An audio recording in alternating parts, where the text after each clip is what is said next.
Það jólaborgarlóðið og þá berast blessunarlega alls konar til okkar og Ólína Geirlúð Þorvarðardóttir hingað komin með skáldsögu sem hún kallar sannsögu. Skáldsögu. Ég tala við allan fjáran, en aldrei við því sem skáldsöguhöfund. Nei, satt segiru. Heyrðu, en þetta nú samt mín 9. bók. Já. En þessi saga öðrum þræði skáldsaga og öðrum þræði fræðiritt.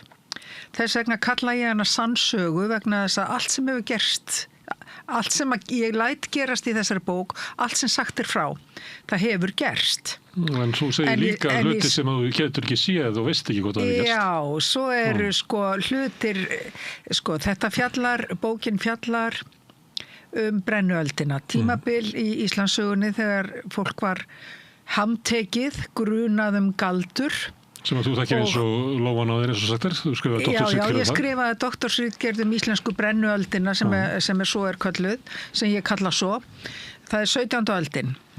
Hún sögulegt framhald auðvitað og samhengi við mikið galdrafár sem að geisaði í Evrópu, í löndunum í kringum okkur og átti rætur sínar til villutrúar ofsókna kaþólsku kirkjunar á 12. og 13. öld sem að þróuðust svo með tímanum yfir í galdraofsóknir. Allt snýrist þetta náttúrulega að ná valdi yfir hugarheimi fólks, veraldlega yfirvöld heyja sín stríð á landi og berjast eignir og yfirráð, en trúarlega yfirvöld þau heyja sitt stríð í sálarlífi fólks. Stundum þarna flæðir á milli eins og í baráttu bandarískra stjórnvalda gegn óamerískri hugsun. Nákvæmlega, það bara sama toga, algjörlega sama toga. Og fljótt að kveikna galdrabrennur þar. Já.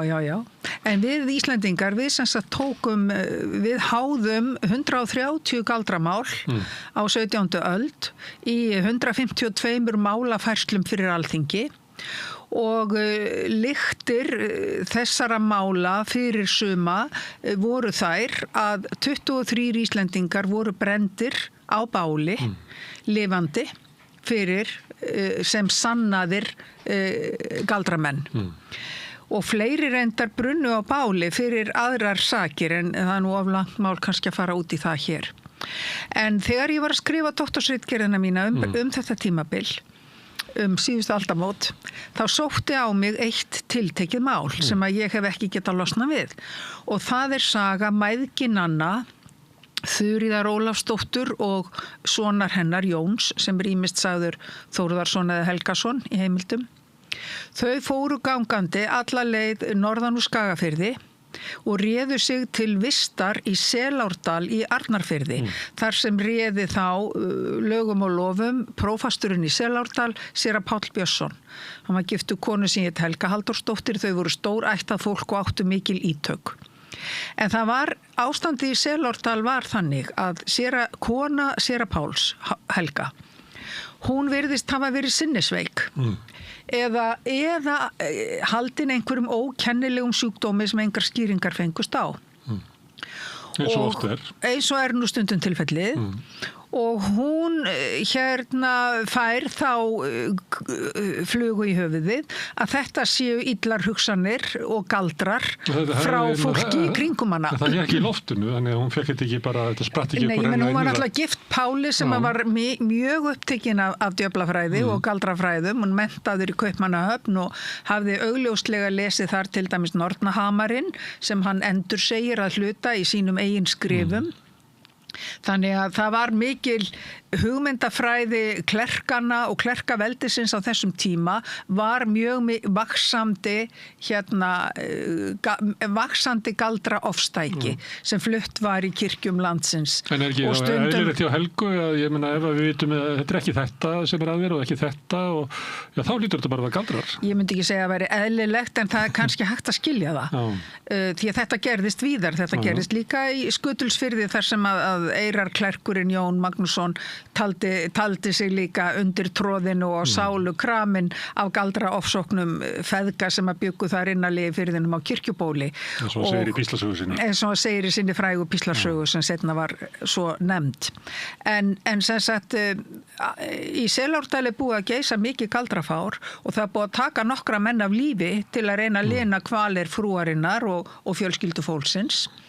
Og það búið að ganga svo mikið á að þau hafa meiri sér flúið staðinn undan galdragangi, þau hjónin, og komu svo ekki aftur fyrir búið var að brenna bæinn til grunna og endurbyggjan. Þannig að það alveg greinlegt að það var gríðarlega djúprætt einhvern veginn trú hjá þessu fólki á því að það var djöfulli lékilausum hala og þau sáu djöfullin í hverju horni, þau sáu hann í vinnufólki sínu utan sveitarmönnum og alls konar fólki.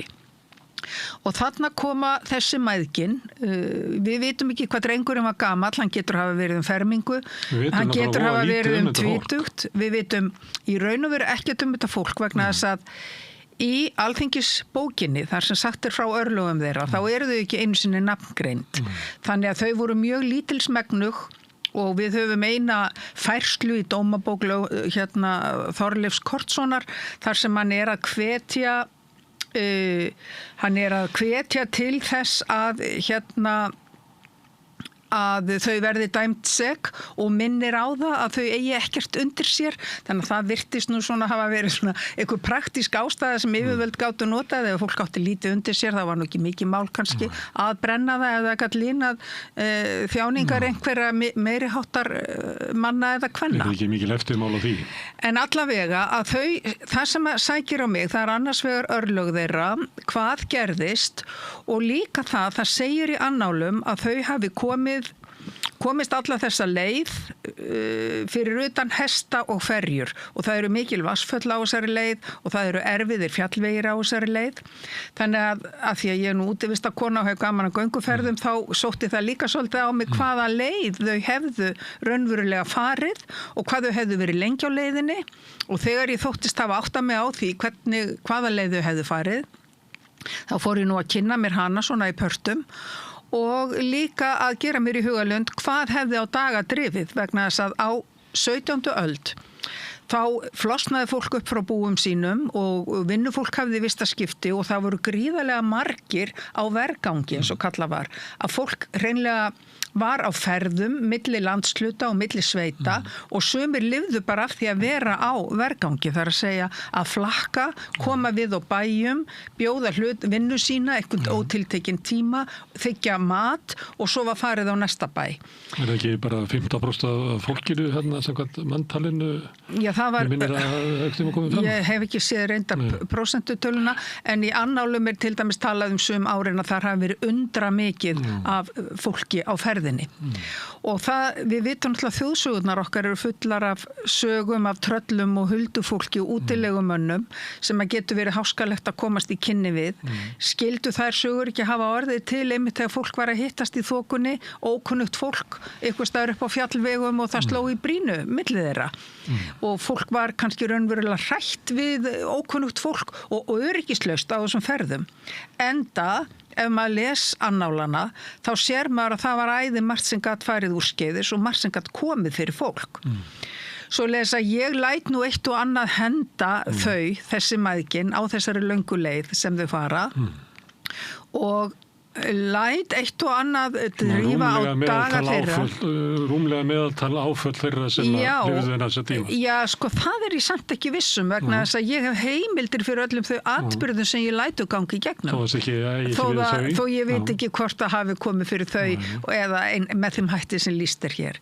Þannig að ég leyfi mér í þessari bók að annars vegar rek ég staðreyndir þetta tímabil eftir bestu fáanlegu heimildum og þeir kaflar eru með tilvísunum og eru bara áreiðanlegir, það er hægt að vitna í þá. En inn á milli vef ég mitt eigið hugarflug afdrif mæðginanna og ferðir þeirra. Og dreg inn í það þjóðháttalýsingar, landslagslýsingar og allt sem ég veit þetta tímabil.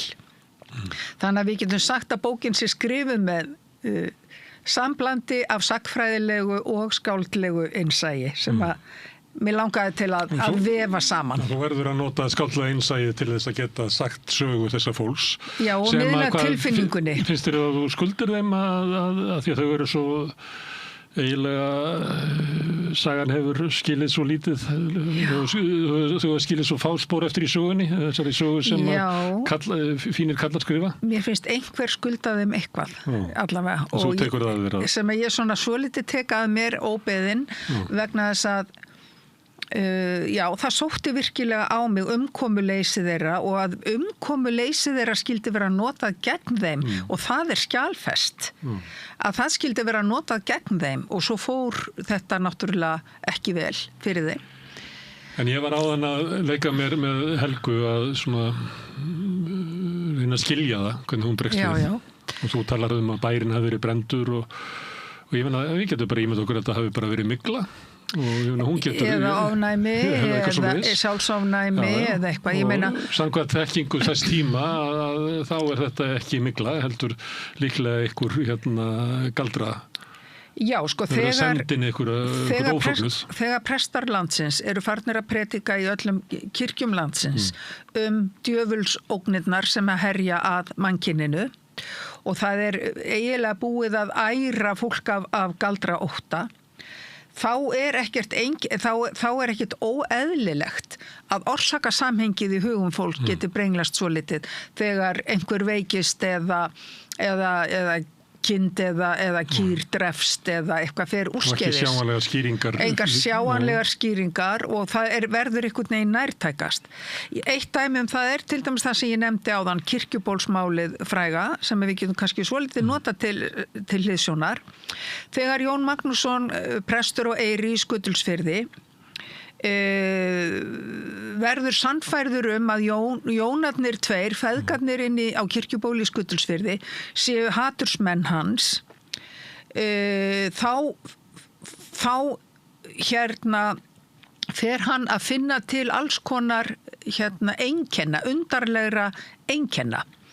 Jón yngri, sem var nú glæsimenni, hann hafði nú beðið hönd stjúpdóttur prestsins, hafði nú gerst svo ósvífinn og við það náttúrulega umturnaðist presturinn algjörlega.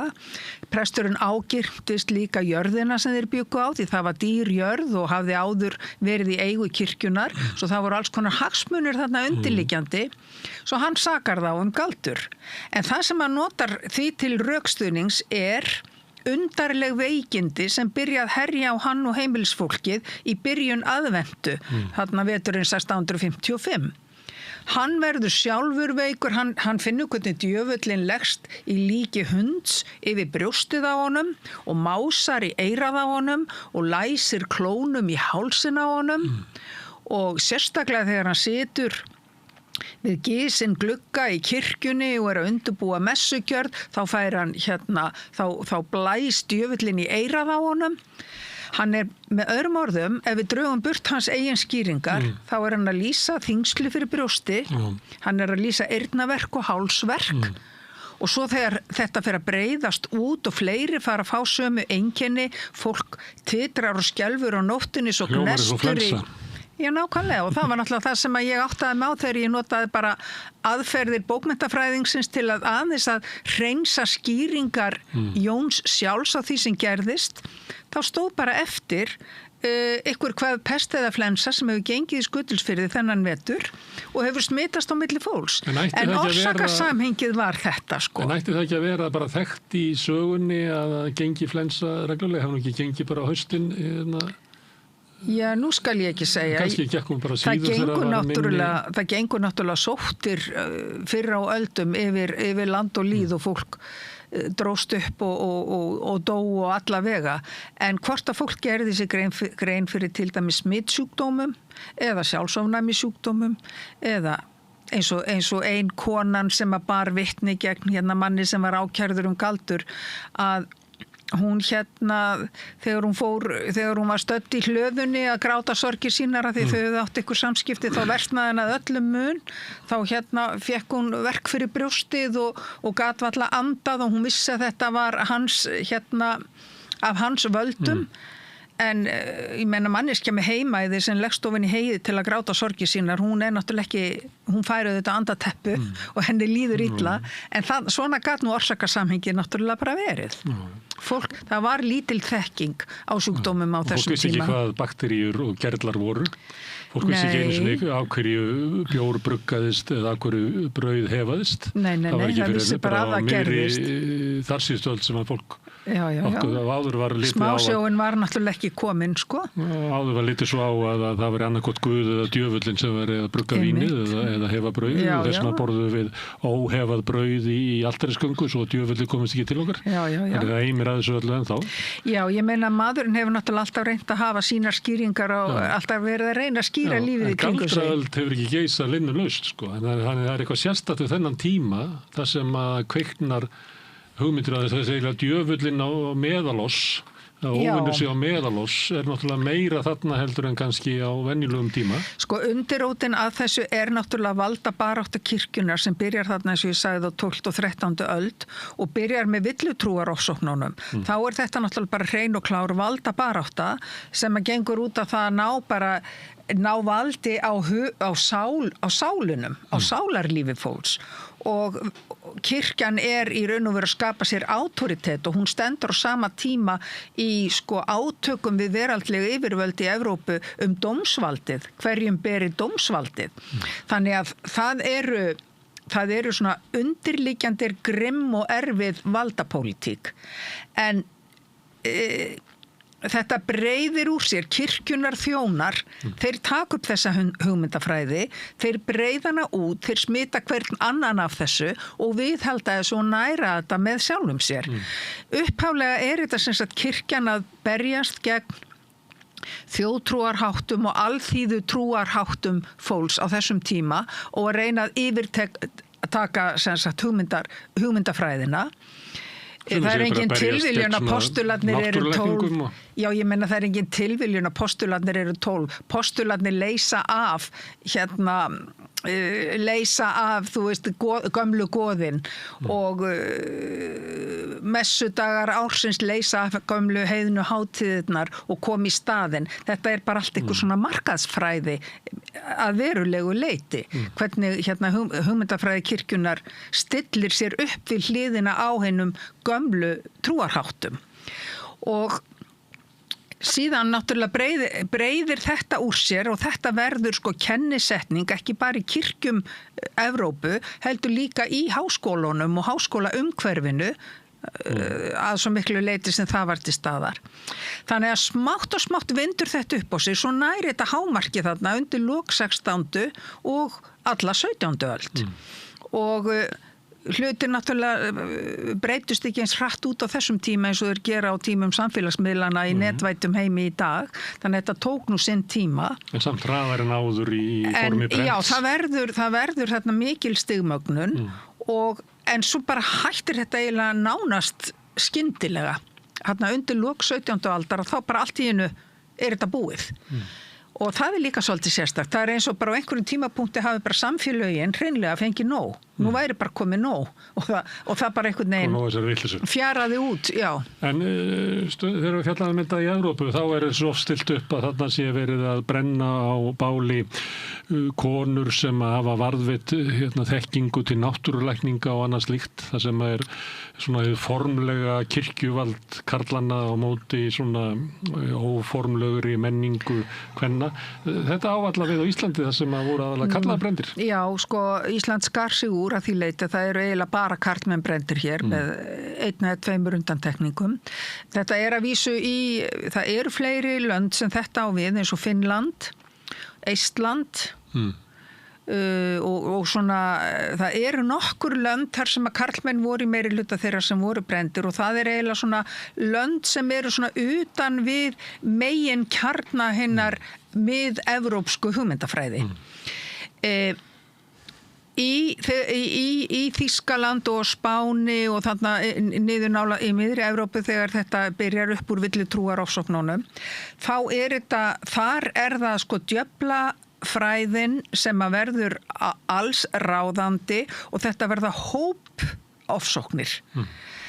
Í löndum eins og Finnlandi og Íslandi þar þetta meira einstaklingsbundið, tengist meira bara eiginlega svona innansveitar átökum milli einstaklinga. En það hins vegar alltaf, það alltaf eins og var öll Norðurlönd, óljós mörkin á þessum tíma milli lækninga og galdurs til dæmis. Og svo læknisfræði sem var kennd við Kaupmannahafnarháskóla á 17. öld, hún var nú býsna galdri skotin, get ég sagt þér, en ég fjallaði nú það í annarri bók. Þannig að sko þessi mörk galdurs og lækninga eru mjög óljós og svona erfitt að að greina þar á milli, bæði á þeim tíma og líka þegar þú ert að skoða þetta sem fræðimaður í dag, þá svolítið erfitt átt að segja býttu af hverju var í lagi að beita líkindalækningum en það ekki í lagi að krota galdrastaf á blað og leggja við brjóstið á einhverjum. Það vakna svona hugrenningar. Þannig að hugmyndafræðinni kringu þetta hér á landi, hún var óljósari. Það voru ekki einsterk ítök guðfræðileg eins og voru annar staðar í álfunni. Þannig að þetta voru nágrannar að reyna að losa sig við. Þetta var svolítið meira þannig, já. Nágrannar og líka stundum sko að þetta voru ástamál stundum. Myndalegir kallmenn sem komu víða við og fengu víða náttstað. Allt í einu voru þeir ásakaður galdur vegna þess að þeir höfðu valdið vanlíðan fjölda kvenna sem voru tilbúnar að vitna gegn þeim og þá átti að maður segja því að það voru svoleiðishlutir eða einhver sjóari undan jökli sem hafði komist of nálægt einni húsfreyjunni á Snæfellsnesi og bóndinn komst að því og ásakaði hann strax galdur og þá var hún auðvitað tilbúin að votta það að henni liði illa eftir samskipti við mannin. Svona flækjur gátu margar verið undirliggjandi. Þannig þú getur ekki tekið saman þá sem að voru brenndir á báli og séð eitthvað svona þetta sé tiltekinn samfélagshópur eða það sem ég sé sameiginlegt með þeim læknar þarna meðal eða það sem ég sé sameiginlegt með þeim að þetta allt alþýðu fólk. Það mjög lítið það prestar séu saksóttir fyrir galdur í raun og veru, en aftur á móti þegar þú skoða munnmælahefðina, þjóðsögurnar okkar, þá eru það prestatir sem eru aðalsöguhetjurnar og orðlagðir galdramenn. Það eru búið að snúa þessu við, en í raun og verunni þá voru það náttúrulega þeir miklu frekar sem að ákærðu fólk fyrir galdur og það var alþýðu fólk sem átti lítið undir sér sem að með 1 eða 2 undantekningum. En af hverju færðu áhuga á þessum tíma? Sem þú ennþá með? Já. Búin að vera með í kvart eða svo. Ég veit, já, það nú það sko. Ég fór, sko, þegar ég var að læra íslensku í háskóla, þá þróaðist það yfir það að ég fór að skoða munnmælahefðina og fór að skoða þjóðsögurnar okkar. Og fór að skoða galdrasögurnar af þessum göldróttu prestum sem áttu alltaf í fullu tré við djöfulinn og Sæmundur fróði hvað djöfulinn í kútinn og var átti alls kostar sko. Sterkir einstaklingar sem voru svona hálfgerð huggun í þessum harða heimi af því að þeir kunnu svo mikið og voru svo lærðir. Og svo sá ég að það voru líka sögur af svona einhverjum óþjóðalýð, illa þokkuðu galdrafólki sem var ýmist ekki nafngreint eða svona af lægri stigum. Og á einhverjum tímapunkti gerði mig grein fyrir því að fólk sem ég var að lesa hafði raunverulega verið sakað galdur og látið lífið fyrir galdur. Svo ég fór að skoða dómsmálin.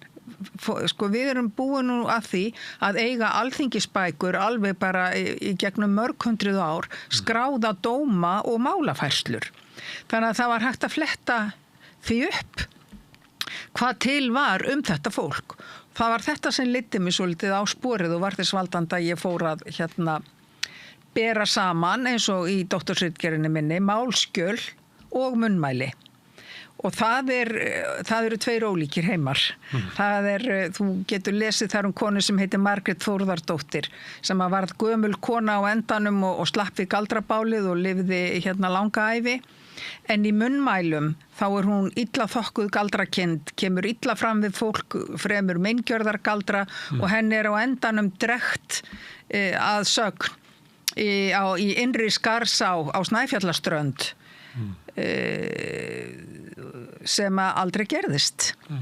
Þannig að þú hefur tvo ólíka heima, já, og þú hefur tvö ólík viðhorf í þessum heimildum sem er mjög fróðlegt að skoða vegna þess að munnmælin, þau segja ákveðin sannleika, þó þau segja ekki staðreyndirnar. Þau bera vottum ákveðina afstöðu og hugarfar, alveg eins og sér því huldufólkssögunum okkar Íslendinga. Þetta eru óskasögur betri heim þar sem eru grænni dalir og sauðféð vænna og betra að lifa og huldufólkið býr við litskrúðu klæði í fallegum híbýlum inn í hólum og klettum. Þetta eru draumar þjóðarinnar betra líf og segja þann sannleika. Ég var að geta mér til að einhver sem væri með þjáðist af myglu væri bara í takti við tíman myndi líta svo á að það væri galdrar. Já. Við getum bara tekið dæmi að búið svo mikil flensu gengi yfir starfsfólkið á samstöðinni. Já. Að ég geti kannski á þessum tíma ímyndað mér að það væri kannski nágrannar okkar í Sjálfstæðisflokknum upp í Valhöll. Já, að senda ykkur einhvern óþvara. Já, þetta er ekki eðlilegt hvað eru margir búin að vera veikir og hvað er langar þetta veikir. Nei, segðu. Það væri eitt, en svo er það náttúrulega hinum einn ef ég lifi í svona heimi, að þá get ég kannski hugsað, það væri nú kannski ekkert vitlaust að kunna tök á því að rista einhverja galdrarúnir og kannski skjóta inn í bréfalúguna hann upp í Valhöll til þess að reyna að hemja þetta. Þannig að einhver dæmi hafa verið menn hafa verið að reyna að stunda galdur. Já, og menn það fundust eikarspjöld og það fundust galdrastafir og við það hafa varðveist galdraskræður, særingar og galdraformúlur. Og þetta er gegnum gangandi í öllum gömlum lækningabókum til dæmis. Menn að særa til sín konur líka? Já, ástargaldrar og lásagaldrar, galdrar til að læsa hurðum og tryggja og þjófagaldrar og galdrar gegn dýrbítum. Þannig að fólk var að stunda galdra? Já, fólk var, því meina það var mikil, við myndum kalla þetta, í dag myndum við kalla þetta hjátrú, en þetta er það sem ég kalla gamla trúarhætti, sem kirkjan vildi uppræta.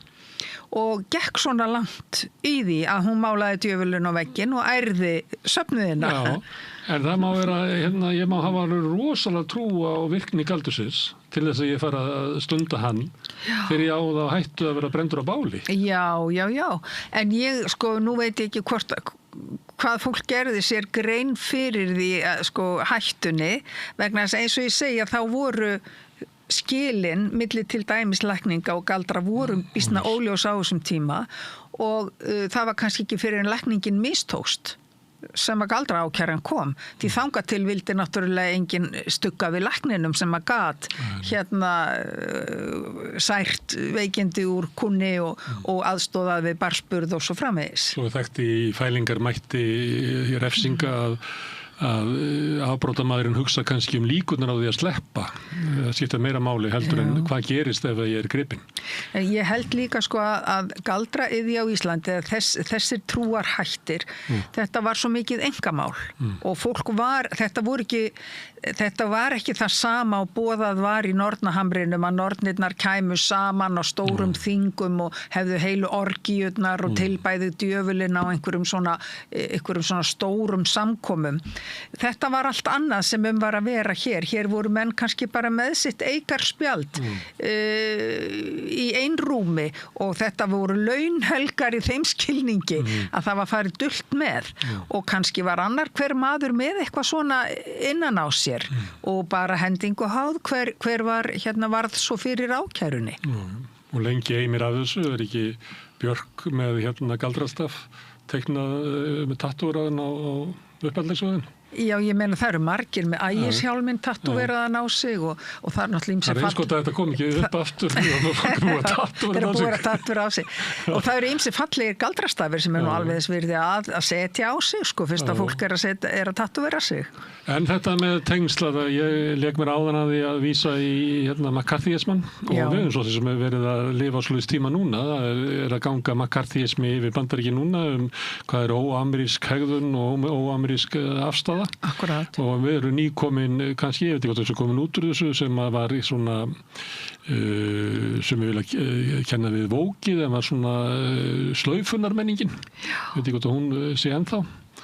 Finnst þér samsvörun með hérna galdratímanum og þessu sem við sjáum í nútímanum? Já, ég sé það bara mjög víða og við erum náttúrulega búin að sjá það bara í sögunar rás.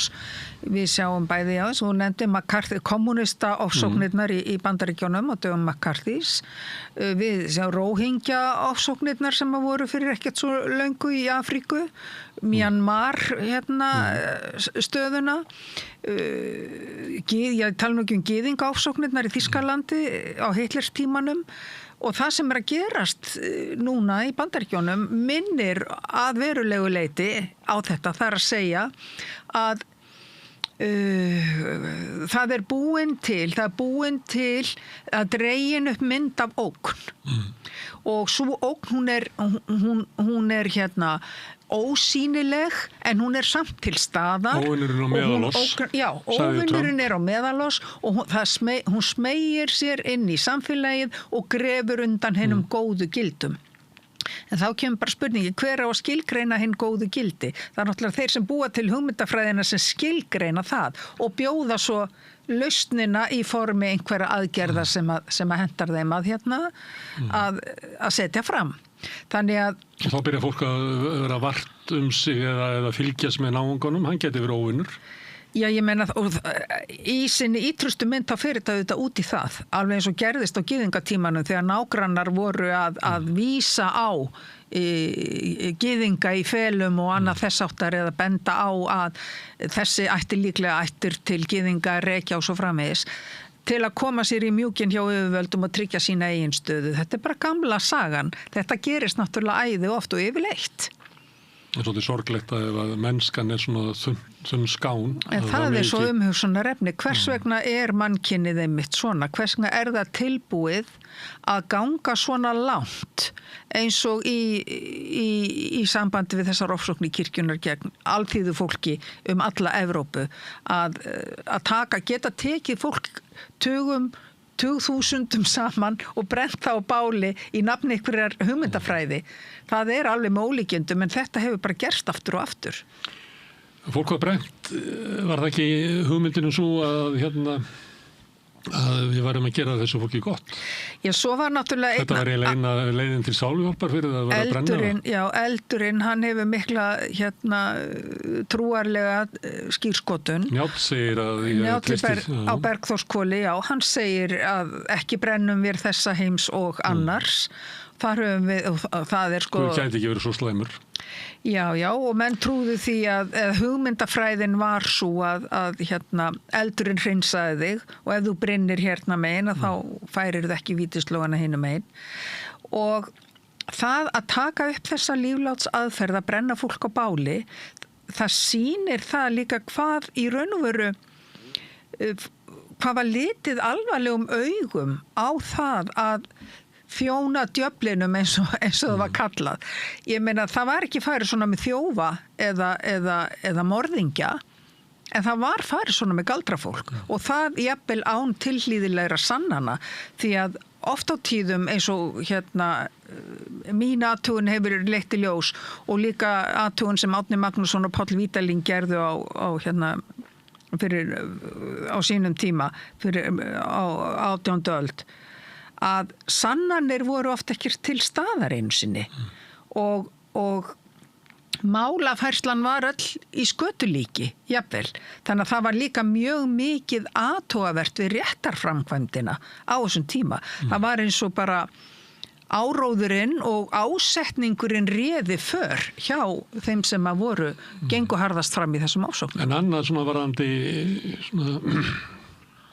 félagsfræðin í þessu, ef þú tækir þarna kannski 2 presta og 1 sýslumann úr myndinni, þá hefðu kannski bara meirinn helmingur sloppið. Þannig að áhrif einstaklinga í þessari sögu eru gríðarleg. Alveg gríðarleg. Og sko, það voru náttúrulega galdra ofsóknirnar voru aðalega á Vestfjörðum Það var engin líflátin á Austurlandi og engin líflátin á Suðurlandi. Þar réðu lögum og lofum Brynjólfur biskup Sveinsson í Skálholti sem var hið andlega vald og Vísi Gísli Magnússon sem var hið veraldlega vald á Suðurlandi. Þeir höfðu bara ekki áhuga á þessum galdraofsóknum. Brynjólfur gekk meiri sér frekar í það að reyna að verja sína skólasveina þegar þeir voru eitthvað að fikta við að kukla eitthvað og það kom upp galdramál í Skálholti þar sem hann gekk bara í málið og hann bjargaði sínum piltum. Afgreiddi þetta sem svona knytti. Já, og knytti og hann sendi eitt þeir úr landi og eitthvað svona skákaði eitthvað til en hann í raun og veru sá til þess að enginn þeirra var líflátin eða sakfelldur og þannig að þannig eru tveir einstaklingar, andlegt og veraldlegt vald sem hafa ekki áhuga á því að ganga svona fram. Aftur á móti á Vestfjörðum það Páll prófastur Björnsson og Þorleifur Kortsson sem lögmaður á norðan og vestan. Þeir bera ábyrgð á eiginlega bara öllum þeim galdramálum sem eiga sér stað þar og þetta er lögsagnartíð Þorleifs Kortssonar í raun og veru. Þannig að einstaklingar hafa gríðarlega mikið að segja og ég tala nú ekki þegar þeir binda saman krafta sína, hið andlega vald og hið veraldlega vald, eins og gerðist vestur á fjörðum.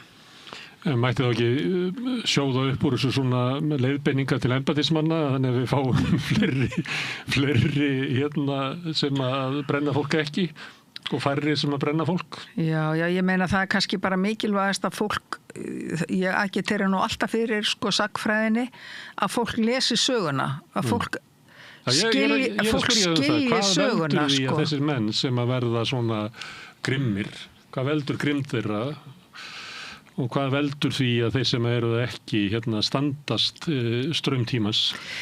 Það er náttúrulega ekkert einhlíkt svar við því en til dæmis það nú vitað Pál Björnsson í Seylárdal að hann var talinn landsins lærðasti guðfræðingur fyrir utan sér Brynjólf biskup.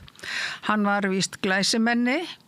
Það var ábyggilega látið töluvert með hann var sterk ættaður á þeirra tíma mælikvarða. Það kann að vera hégómi og oflæti hafi nú haft sitt að segja. Hann sökkvir sér niður í þessi fræði og espar upp með sjálfum sér ákveð ofstæki og það virðist hafa gert hjá Þorleifi Kortsinni líka. Ég held að þetta sé persónugerðirnar sem hafi líka ekki síst sitt að segja. Það er líka merki siðferðislegt hrun að þú stígur yfir eitthvað þröskuld á hverfur hann og líklegri til þess að fremja brotin aftur. Já, en aftur á móti Páll í Seylárdal,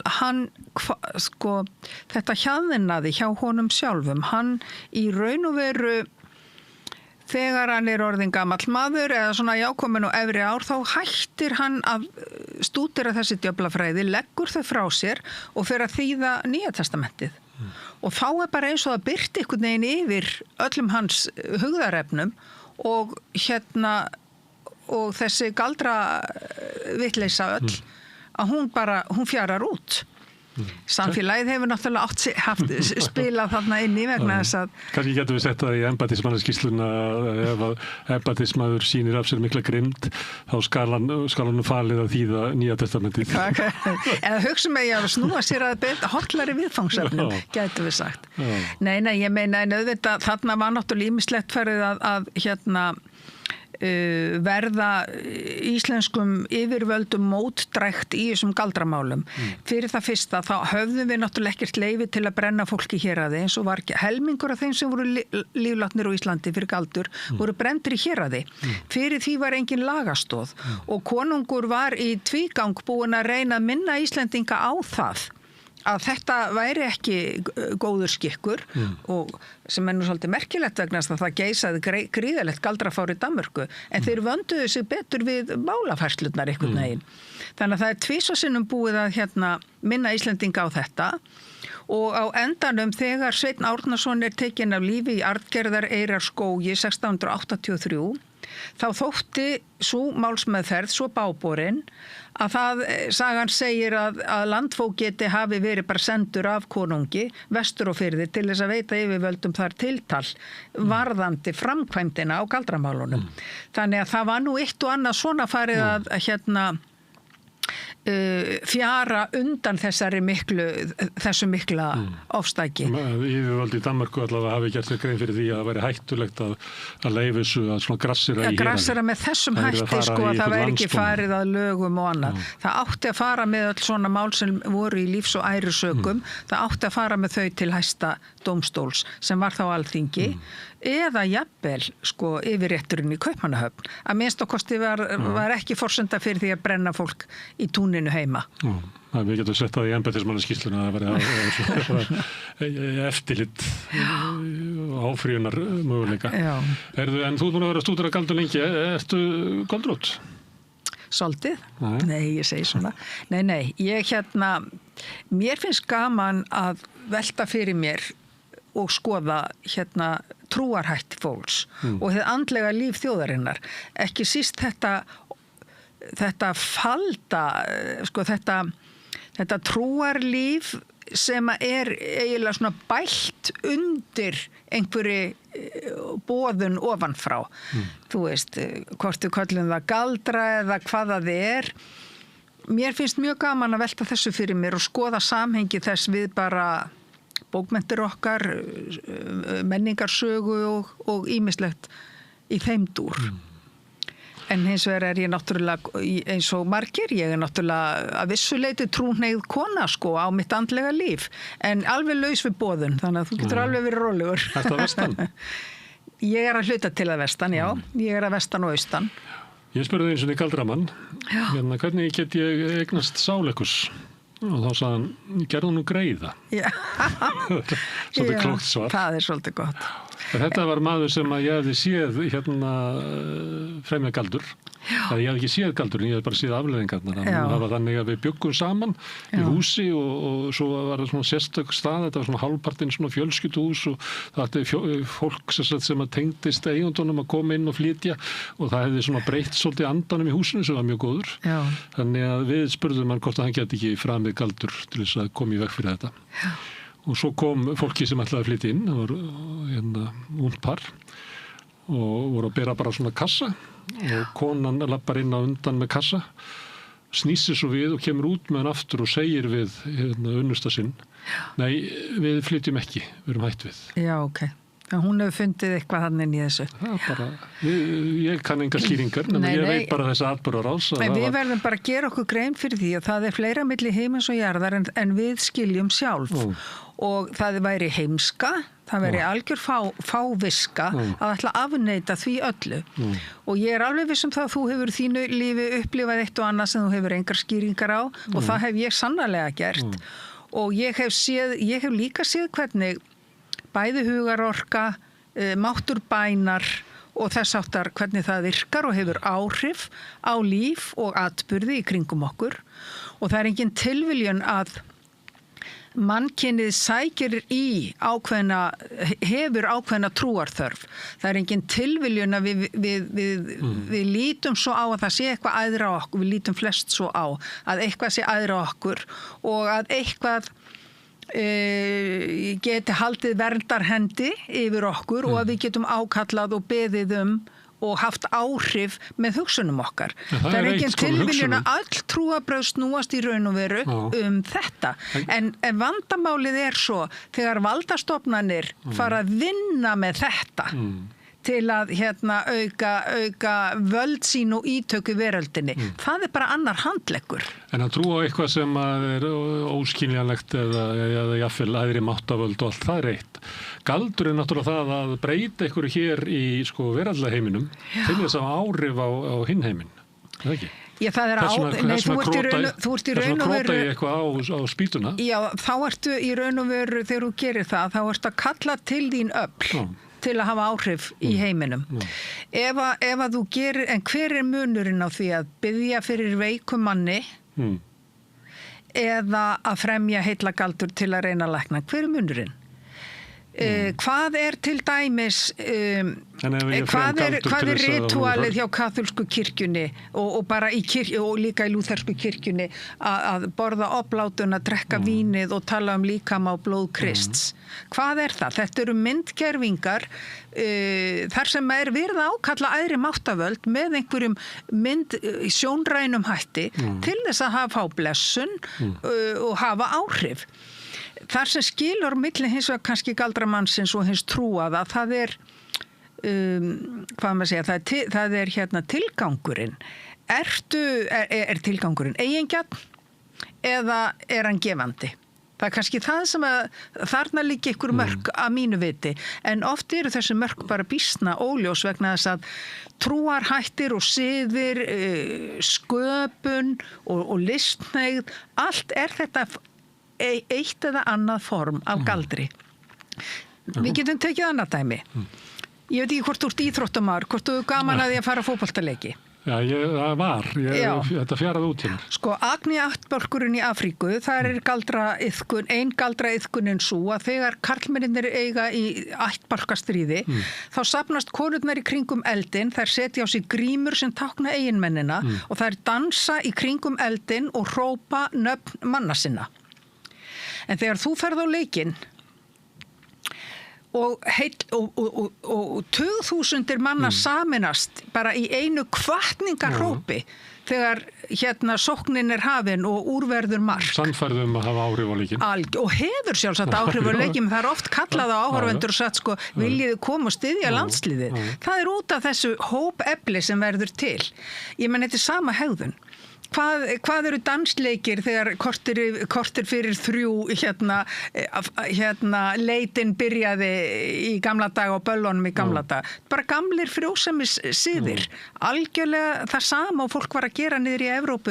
Hvað halda menn að dísablótin hafi verið? Eða þeir hafa verið að blóta fyrir uppskerun og þess áttar. Það voru partí, gleðisamkomur, fólk að koma saman, sofa saman, eiga kynlíf, bregða sér út í og þetta voru kallaðir frjósemis siðir. Og þetta var sett í ásættanlegt form trúarhátta. Af því að það svo margt í mannlegri hegðun sem þú verður líka geta sagt að sé ásættanlegt. Þannig að trúarhættir, trúarbrögð, siðir og menning eru formið sem að við búum til utan mannlega hegðun og hún alls konar. Svo líka bara svona eins og áhrýnisorð, eitthvað segja, þetta mun aldrei ganga upp í öður, Ólína mín. Svona má ekki segja. Þetta getur fylltir. Og svo getur það verið í hináttina, eins og norðinnar í Macbeth finnst mér eiginlega stórkostlegar, að þær segja, heyrðu, ég held að þú eftir að vera kongur. Og þá bara fer atburðarásin í gang. Bara með hugmyndin verið til.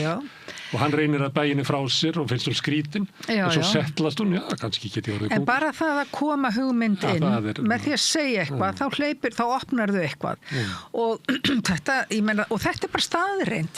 Það þýðir ekkert fyrir okkur að vera peksum þetta, að þræta og svo finnum við þetta að maður rökræðir heldur ekki. Maður rökræðir ekki trú fólks. Það ekki hægt að rökræða hana hvorki að né frá. Hún þarna einhvers staðar bara og hún byggir á einhverju tilfinningu og einhverju sem fólk upplifir og áttar sig á í kringum sína í reynslu. Þetta fjallar náttúrulega galdur að sumuleyti með þessum hætti, en kannski að frekar fjallar þetta hvernig samfélagið getur verið miskunnarlaust og grimt, eins og við vorum að nefna á þannig mörg dæmi að við séum kannski frekar að sigla inn í slíkan tíma. Þetta náttúrulega fjallar hvað gerist þegar búið að hræða líftóruna úr heilu samfélagi. Og hvað óttin getur verið skelfilegt afl þegar hann ræður för. Pólitíkin í dag meira og minna bara einhver ótta business ykkur. Já, valdsherrar veraldarinnar í dag, þeir náttúrulega keyra á þetta, að búa til ótta, búa til og bjóða svo lausnina í einhverju öðru formi. Við höfum að skelfast innflytjendur og transfólk og kvennabaráttan og við höfum að skelfast allt stórhættulegt. Svo náttúrulega hnattræna hlýnun og verðbólguna og við höfum bara, það langur listi af því sem við höfum að skelfast, að það er voða fátt sem við höfum að teygja okkur eftir. Þannig að sumuleyti tíminn okkar svolítið svona, ég segi þetta ekki ef við séum á einhver svona galdraöld, en ég meina það er svolítið verið að magna upp ótta og ugg. Já, það það og þá ég hef verið svolítið hugsið yfir því líka, hvert mótvægið? hvar fær ungt fólk í dag mótvægið við þessari boðun allir saman? Fær það í tölvuleikjunum eða í afþreyingunni eða á hennum stafrænum miðlum? Sko við megum líka svolítið huglega það, hvar er mótvægið við alla þessa niðurrífandi hugmyndafræði sem gengur út á það að ná valdi yfir fólki og með því að innræta því ótta? Það þarf einhvern veginn það þarf eitthvað mótvægi við þetta og alveg eins og sagan sem Indjáninn gamli sagði sko, það eru tveir úlfar í alheimi sem að takast á. Annar er góður, sterkur, hlýr og lætur gott af sér leiða. Hinn er grimmur, blóðþyrstur og niðurdrepandi og þeir takast stöðugt á. Og þá spurði barnið, hvor vinnur? Sá sem þau fóðrar, var svarið. Og hvað erum við að fóðra í dag?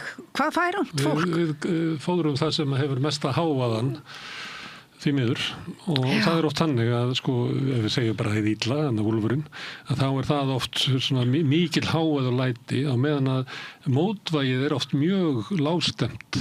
Eins og bara bjöllukling einhvers staðar í fjarska í samanburði. Og það er svolítið erfitt fyrir okkur sem einstaklinga, við tala ekki okkur sem menningu, að byggja á, að finna hið góða og byggja á því. Það er bara, hefur manninum ekki alltaf reist vel eins og dæmunum þennan tíma sínir.